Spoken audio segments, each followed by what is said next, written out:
All right, so again, factoring trinomials. We're just going to use the basic method. I don't know if it's basic, but it's what we use. We're going to use the X method as what you had been taught when you took this in Algebra 1. You would have done this. You probably spent about a month on this in Algebra 1. Yeah, we're going to spend a day on it. So a day, a month, close enough to each what it is. Okay, so when we factor trinomials means 3 terms. Okay, so we're going to factor trinomials using what we call the X method. Now, the first key when we're factoring is to make sure that you have it in standard form already. So ax squared plus bx plus c. That's standard form. Notice there's no equal sign. Okay, we're not solving these yet. We will, but not now. Now we're just going to factor them using the X method. Just to kind of give you a reference of what we're doing, if we multiply together 2 binomials, 2x, x plus 2 and x plus 5, remember we FOILed that. So we did the first terms, first times first, that gave us x squared. Outside was 5x, inside was 2x, and last was 10. And then we combined like terms to get x squared plus 7x plus 10. Today we're going to go the opposite direction with this. We're going to start with the x squared plus 7x plus 10, and we're going to get to the x plus 2 and the x plus 5. Again, by using what we call the X method. So, easiest way to do this is just to kind of start plugging away. So we've got a squared minus 5a minus 14. Let's put the phones away for just a little bit. What we'd say when we're talking about using the X method is we're going to do exactly that. We're going to create an X. The top part of the X, so this area right here, which should be this area right here, that area is going to be found by taking my A value times my C value. Now remember, the A value is the value out in front of, in this case, A squared, because we just replaced the X with an A, same thing. So the A value is the number out in front of the A squared. So in this case, in this problem, it's just 1. The C value is the value that was out in front of the negative, that was out in the constant at the end.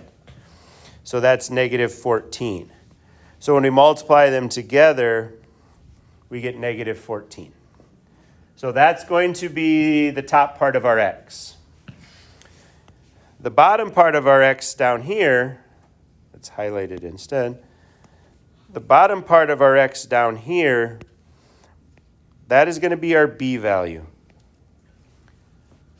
The B value, remember, is the value that's out in front of the second term. So in this case, our B value is negative 5. Okay, so we've got this A value times C on the top, and we got this B value that's on the bottom. Now there are a couple hints about what can go into this middle part. So what we're looking for in the middle piece of it, meaning here and here, we're looking for 2 numbers that when multiplied together to be negative 14. And when you add them together, they're going to be negative 5. So again, 2 numbers that multiply together to be negative 14 and add together to be negative 5. Now, there are some little tricks that you can do within these that kind of help you figure out, are the areas in the blue both going to be positive? Are they both going to be negative? Is one of them going to be positive and one of them is negative? So here's kind of a little bit of a cheat sheet kind of thing. So if we're using the X method and you have a positive number on the top and a positive number on the bottom. So your A times C is positive and your B value is positive. That means that both of these are going to be positive numbers. Okay, that's the first thing that can happen. The next thing that could happen is you could have a positive on the top and a negative on the bottom. If you have a positive on the top, A times C, and your B value is negative, both of these terms are going to be negative. Because if you think about it, a negative times a negative is a positive. A negative plus a negative is going to remain negative. So that's the first two. If you have a negative on the top, which we've been doing in red, if you have a negative on the top and a positive on the bottom, that means that one of them is going to be negative and one of them is going to be a positive. Does it matter which one? Yes, it does. In this case, the absolute value of the larger number is going to be your positive one. And we'll talk about what that means in just a little bit. Because we want the end result when you add them together to be positive. The final way that you could have these is you could have a negative on the top and a negative on the bottom.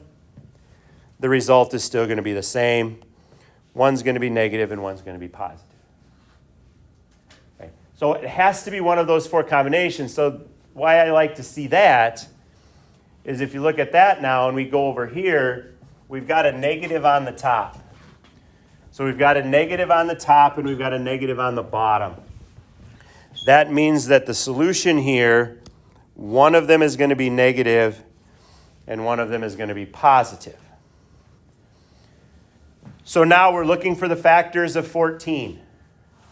So the factors of 14 are 1 and 14, 2 and 7.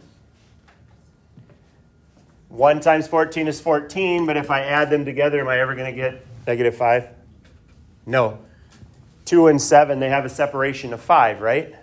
So those are the two that we're going to use. Now we have to figure out which one's positive and which one's negative.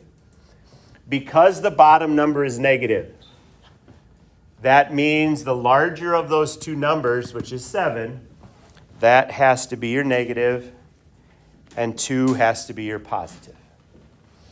So now we've completed the x. Okay, and notice over here I said nothing about these being positive, those one being negative, one being positive. Didn't even worry about that. I started to think about it over here going, okay, I need it to be negative 5. So which one of these has a difference of 5? Okay, that's how I look at it. Now, how do we write the answer? The answer is written, whatever variable you have there, minus 7 and a plus 2. That's your solution to that problem. That is the factored form of a squared minus 5a minus 14. Any questions with that one? You remember doing this in algebra now, right? This is the way you did it? You didn't make a box or anything, did you? I guessed and checked back in the ages. Okay? So we've got x squared. Next example, x squared minus 23x plus 60. Now, we talked a lot about this yesterday, but I didn't bring it up in the first example. I'll make sure I bring it up from now on. Anytime you factor, the first thing you have to look for is taking out a GCF, the greatest common factor. With these three terms, is there a factor other than 1 that I could take out? It has to be for all of them. Okay? There's no numbers in this one, so it has to be 1. This one doesn't have an x, so they don't have common factor. So there's no common factor to take out. Now that we know there's not a common factor, go ahead and use the x method. On the top, it's a times c. My a value is 1. My c value is 60. So that's going to give me a 60 on the top. My b value goes on the bottom. My b value is negative 23. So the top is positive and the bottom is negative. We go over to our little cheat sheet over here. Positive on the top, negative on the bottom.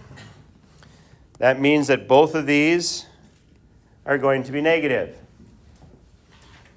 So when I go to 60 and I look at the factors of 60, 1 times 60, 2 times 30, 3 times 20, 4 times 15. 4 times 15. I've already done it. I've already got it. Yeah, I've already got it. Which ones am I going to use? 3 and 20. Does it matter which one I put where? Not one little bit. Put my 3 there, put my 20 there. If you put the 20 in the other place, you're good to go. Always check. Negative 3 times 20 is negative, and a negative is a positive. 3 times, it works. Negative 3 plus negative 20 is negative 23. It works. So my solution, my variable is x.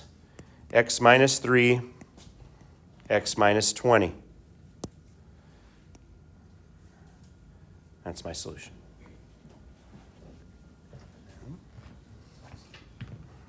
Questions with that one? Okay, let's go down here to number 3. Go ahead and see if you can do number 3. X squared plus 14x minus 32.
So a times c is negative 32. My b value is positive 14. I've got a negative on the top, positive on the bottom. So one's going to be negative, one's going to be positive. So I'm looking for a difference of 14. Because one's positive and one's, so I'm looking for a difference of 14. So that's 2 and 16. The 14 is positive. So that means my 16 is my positive. My 2 is my negative. Negative 2 times 16 is negative 32. Negative 2 plus 16 is 14. I'm good to go. Solution becomes x minus 2 and x plus 16. And again, if you put x plus 16 and then x minus 2, it's the same answer. If you put x minus 16 and x plus 2, that's not the same answer. Because then you would have had a negative 14 on the bottom. Okay. Questions with that one? Okay.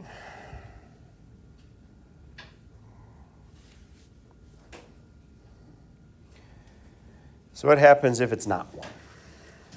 Okay, so everything we've had before, we've had a 1 in there. Our a value is 1. So how do we go about doing this if that a value isn't 1? We're still going to use the x method to do this. Okay? It's not going to change. So we're going to do the x method. Oops. We're still going to use the x method to do this. And now it's still, the top is still a times c. But now it's going to have a value. Now that a has a value. So in this case, our a value is 5 and our c value is 2. The a value is out in front of the x squared. The c values are constant at the end. 5 times 2 is 10. So the a times c still goes on the top. On the bottom is your b value. Our b value is still 11. Now at this point, we're going to think about it the same way we did before. We need two numbers that multiply together to be 10 that add up to be 11. They're both positive. So 10 and 1. Now you notice I wrote it up just a little bit. Okay, because here's the trick. 10 times 1 is 10. 10 plus 1 is 11. Here's the trick. when you have an a value, the next step is this step number 2, is divide that middle by your a value, and then reduce the fraction if it can be reduced. So our a value here is 5. So I'm going to divide both of those by 5. Did we do that in the other questions? Yes. Well, you divide by 1, so does it change? So that's why I don't ever say that. It just makes it too confusing. And then you reduce the fraction. So what's 10 divided by 5? That's 2. So our first factor here is x plus 2. That's our first factor, because 10 divided by 5 is 2. The second one doesn't work. So if I wrote this out, it would be x plus 1/5. That's writing out the binomial, step number 3. However, we don't like to leave it that way. So what we do is the x plus 2 isn't going to change. It's just x plus 2. Because we have a fraction there, the denominator of our fraction, that moves out in front of our variable. So 5 is our denominator. That's going to move out in front of our variable. And then our numerator is just going to remain the same. So x plus 1/5, that becomes 5x plus 1. So there's a couple added steps in here that are kind of dangerous steps a little bit. Okay. When the a value is something other than 1, you need to divide by the a and reduce. Write out the binomials and then move the denominator in front of the variable. That's a kind of a hiccup step a lot of the times. So that's what I did. I wrote it out. So just if I have something like x plus 2/3, if I want to rewrite that, like I just did that x plus 1/5, what am I going to write first? It's going to be 3x plus 2. If I have something like x minus 4/5, that's going to become 5x minus 4. Okay, those have nothing to do with the problem that we did over there. I just wanted to kind of clarify to make sure that we understood what that meant. Okay. So let's look at just a couple of examples of those.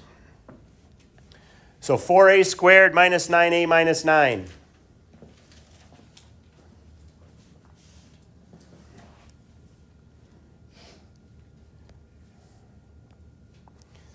Again, the top is a times c. So a is 4. C is negative 9. So that gives us negative 36. My b value is negative 9. It's a negative on top. So anytime it's a negative on the top, that means one of them is going to be negative, one's going to be positive. So I need factors of negative 36. So factors of 36 that have a difference of 9. This is where number sense helps. Okay, being able to do the factors of 36 in your head is going to make this a lot faster for you. 12 and 3. Okay, so we're going to use 12 and 3. Which one of them is going to be negative? 12. The 12. So it's going to be negative 12, positive 3. What do I have to do next? Put which under it? Not 9. Negative 9. 4. It's our a value. So we divide by our a value. Our a value is 4, so I'm going to divide these by 4. Always divide them by the a value, not the c value. Negative 12 divided by 4, that reduces to negative 3. So that's x minus 3. 3/4, that doesn't reduce. So this would be x plus 3/4. Well, I can't leave it like that. That's x minus 3, 4x plus 3. And there's your solution when the leading coefficient isn't 1. Okay. It's a nice x, by the way.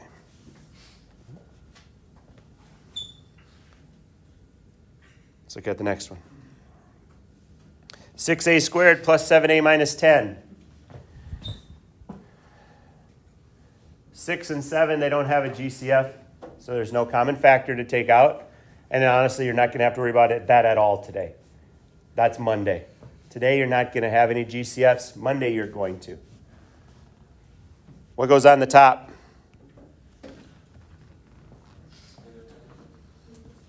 Negative 60. Why is it negative 60 and not negative 10? 6 times negative 10 is negative 60. What goes on the bottom? Just 7? So we need two numbers that multiply to be negative 60. So again, that's our key. One is positive. One is going to be negative. Look at our factors of 60. 12 and 5. Okay. Yeah. Why'd you put it on the positive on the left side? It doesn't matter. You can flip it around if you want. Doesn't matter. That's the way I did it, just so that question would come up. Doesn't matter. As long as you take the positive with the right one and the negative with the right one, doesn't matter. Okay? So it's 12 and 5. Which one's negative? The 5 is going to be negative and the 12 is going to be positive. Because this was positive here, our b value was positive, the bigger of the two values, when you just look at the factors of 60, that's the one that has to be positive. Now what? Divide by 6. 12 divided by 6 is 2. So that gives me a plus 2. We can't reduce negative 5/6. So I just about wrote a. I just about wrote x. So that's a minus 5/6. So that brings up a good point. If you put an x here instead of an a, it's a variable. It happens. I do it all the time. You just seen I just about did it there. It's not that big of a deal. So this is a plus 2 and what goes out front? 6a minus 5. There it is.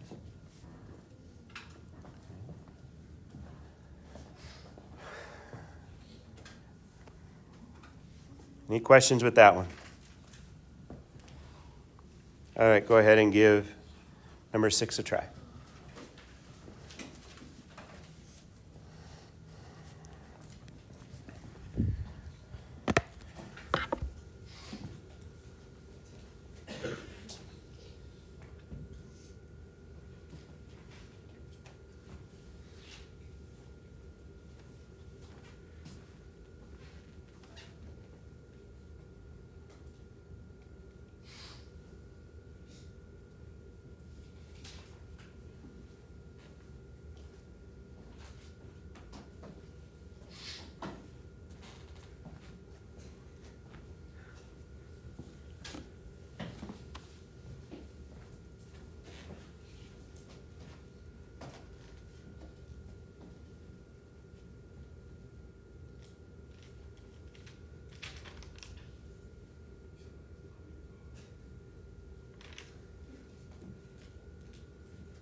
What goes on the top? 36. On the bottom? Negative 15. So it's positive on the top and negative on the bottom, so that means both negative. Now, just to kind of talk about factors for just a second. If your number sense isn't great and you can't do it in your head, all you really do, I think you can all handle the 1 times 36, right? And then just go 36 divided by 2. If you go 36 divided by 2, you get 18. 36 divided by 3, 12. 36 divided by 4, 9, right? Yes. If I do 36 divided by 5, do I get a cool number? No, so I'm not going to use it. If I go 36 divided by 6, what do I get?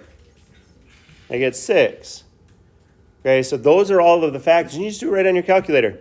Now I'm looking for ones that add up to be 15. 3 and 12. What do I have to divide by? To divide by 9.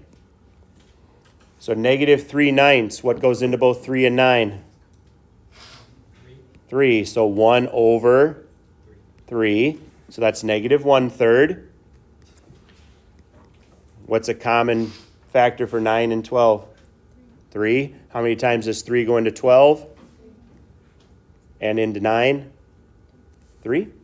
So that becomes negative 4/3.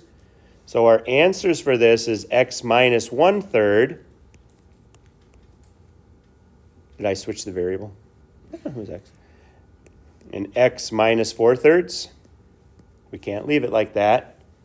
So 3x minus 1 and 3x minus 4. And it's okay to have that. Again, remember, I haven't talked about it much, but remember, you can always check these. You can always check them. FOIL it out. 9x squared. Negative 4, negative 12x, negative 3x, that's negative 15x plus 4. It works. Okay? So factoring trinomials today is what you're looking at. Remember when you're factoring trinomials, that top part is a times c. The bottom part is b.